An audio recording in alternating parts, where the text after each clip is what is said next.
తెలంగాణ రాష్ట్రం రంగారెడ్డి జిల్లా తుర్కయంజల్ మున్సిపాలిటీ పరిధిలోనే న్యూ శ్రీ చైతన్య కాలేజీలో చదువుతున్న డిఆర్డీఓ ద్వారా ఎంపికైన 38 మంది ట్రైబల్ విద్యార్థినిల విద్యా సంవత్సరం పూర్తి చేసుకున్న సర్టిఫికేట్లు ఇవ్వనందుకు ఏబీవీపీ నాయకులు ధర్నా చేపట్టారు.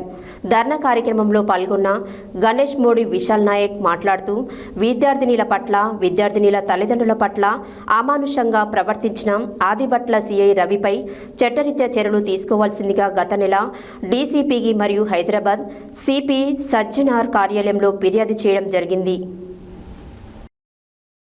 తెలంగాణ రాష్ట్ర రంగారెడ్డి జిల్లా తుర్కయంజల్ మున్సిపాలిటీ పరిధిలోని న్యూ శ్రీ చైతన్య కాలేజీలో చదువుతున్న డిఆర్డీఓ ద్వారా ఎంపికైన 38 మంది ట్రైబల్ విద్యార్థినుల విద్యా సంవత్సరం పూర్తి చేసుకున్న సర్టిఫికెట్లు ఇవ్వనందుకు ఏబీవీపీ నాయకులు ధర్నా చేపట్టారు. ధర్నా కార్యక్రమంలో పాల్గొన్న గణేష్ మోడీ విశాల్ నాయక్ మరియు విద్యార్థినుల పట్ల విద్యార్థినుల తల్లిదండ్రుల పట్ల అమానుషంగా ప్రవర్తించిన ఆదిబట్ల సిఐ రవిపై చట్టరీత్యా చర్యలు తీసుకోవాల్సిందిగా గత నెల డీసీపీకి మరియు హైదరాబాద్ సిపి సజ్జనార్ కార్యాలయంలో ఫిర్యాదు చేయడం జరిగింది. దీంట్లో భాగంగా ఈ నెల జూలై 25, 2026 నాడు తెలంగాణ మానవ హక్కుల కమిషన్లో కేసు నమోదు చేయడం జరిగింది.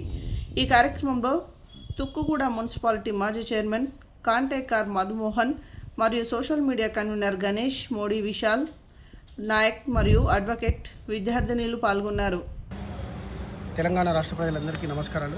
అదేవిధంగా మీడియా మిత్రులందరూ కూడా నమస్కారాలు తెలియజేస్తూ, తెలంగాణ రాష్ట్రంలోని రంగారెడ్డి జిల్లా తుర్కయంజల్ మున్సిపాలిటీలో గత నెల 20వ తారీఖు జరిగినటువంటి సంఘటన, న్యూ శ్రీ చైతన్య కాలేజీ వాళ్ళు డిఆర్డీఓ ద్వారా ఎంపికైన విద్యార్థులకు స్టడీ చెప్పడంలో భాగంగా ఆ విద్యార్థులకు సంబంధించినటువంటి సర్టిఫికేట్లు ఇవ్వడం లేదని చెప్పి ఏబీవీపీ నాయకులను సంప్రదించడం జరిగింది.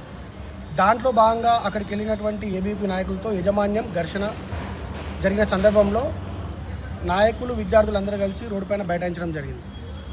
విషయం ఏందో తెలుసుకోకుండా ఆదిబట్ల సిఐ రవి గారు రావడమే విద్యార్థినులపైన చేసుకోవడం జరిగింది. అక్కడ ఉన్నటువంటి ఏబీవీపీ నాయకుల మీద చేసుకొని విచక్షణ రహితంగా కొట్టడం జరిగింది. దీనిపైన మేము సంబంధిత డీసీపీ గారికి కంప్లైంట్ చేసినాం. ఆ తర్వాత సిపి సజ్జనార్ గారికి కంప్లైంట్ ఇచ్చినాం. అదేవిధంగా ఈరోజు తెలంగాణ మానవ హక్కుల కమిషన్లోకి మేము ఫిర్యాదు చేయడం జరిగింది.